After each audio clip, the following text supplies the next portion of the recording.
Hello, you're watching Road Car Review, and today we're looking at the 2010 Chevy Impala.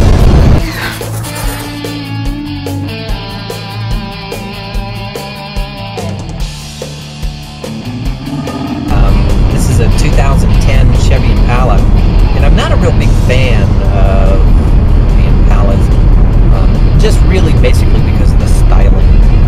Has nothing to do with anything else. Matter of fact, my second car that I owned was a 1966 Chevy Impala four-door. It was beige. Wow, what a car. Back in high school. So my grandfather actually gave it to me, and it was old back then. But I think the biggest reason why, and now this is really a stripped-down version because it is a rental car.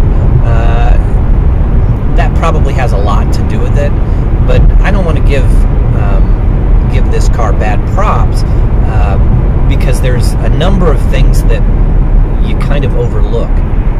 It is a basic vehicle, but with that basic vehicle comes a lot of interesting kind of surprises.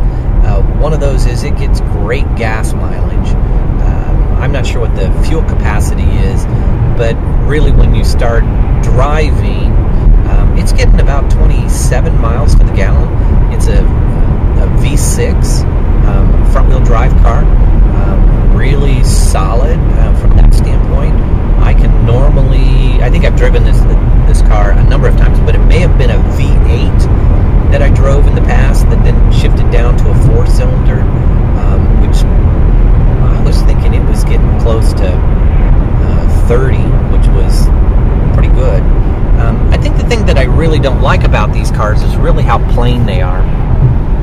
You start looking at some of the other models, and specifically look at that door. It may be the way that American cars are made so that you get the cost down. It's just like one molded piece. Maybe the style too, black on black. A little bit of fake, and it is fake wood, it's not real, but it's plastic to make it look like it. But everything is bare bones. Does have a CD player, an auxiliary plug-in,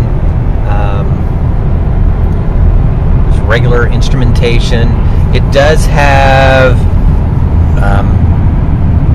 the power locks, power windows, cruise control, but that's about it. There are two, I'm not sure, two power units down underneath there, which is good.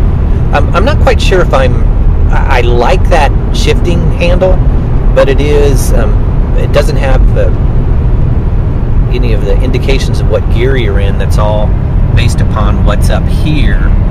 That may be another way to kind of keep things reduced in cost. When you look up in here, of course this could also be because of the bare bones, there's nothing there. The lights in the middle, most vehicles have two lights in the middle of the car back here.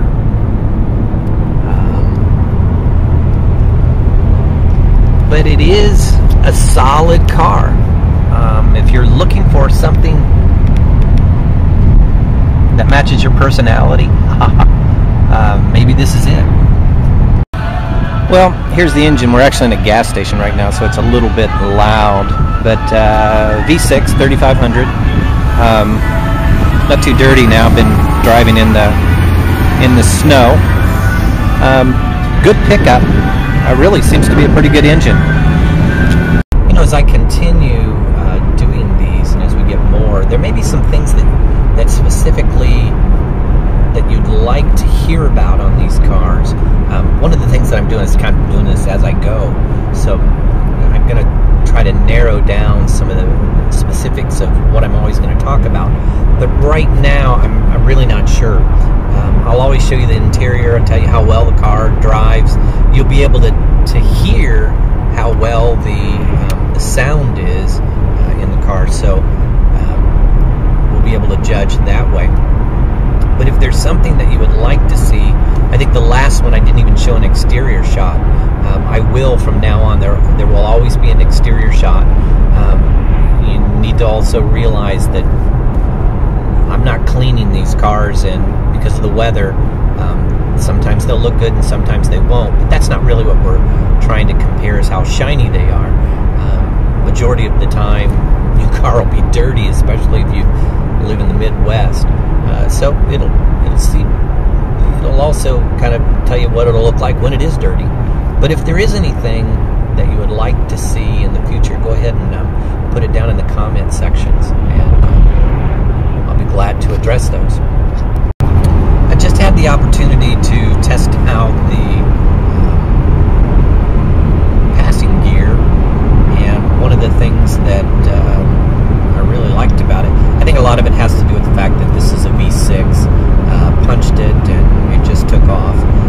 One of the things that I am getting ready to test, going about 66 miles an hour, and a lot of what happens is, and we discussed this in the last one, American cars, when a cruise control is on, it's very smooth as it goes up a hill.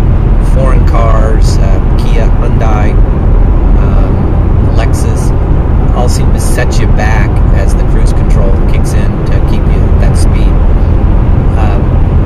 I'm not sure if you heard that. You may or may not have, but it just very smooth getting up that hill without having to take the cruise control off. It just doesn't set you back. It just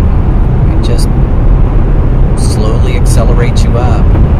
It did it again there, but it's a whole lot smoother than the foreign cars. I'm about 370 miles into the trip, and I think I can actually make some real good recommendations on the car. The very first, I do know that this car doesn't have a lot of amenities to it, which that's okay.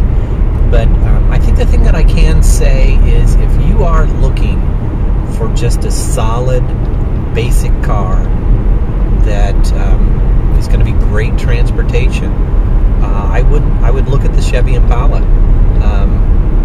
Like I said, it doesn't have a lot of the luxuries, and it's probably just this model, because I did see one that had, like a little whale tail, not a whale tail, but just a little aerodynamic fin, just dressing it up a little bit.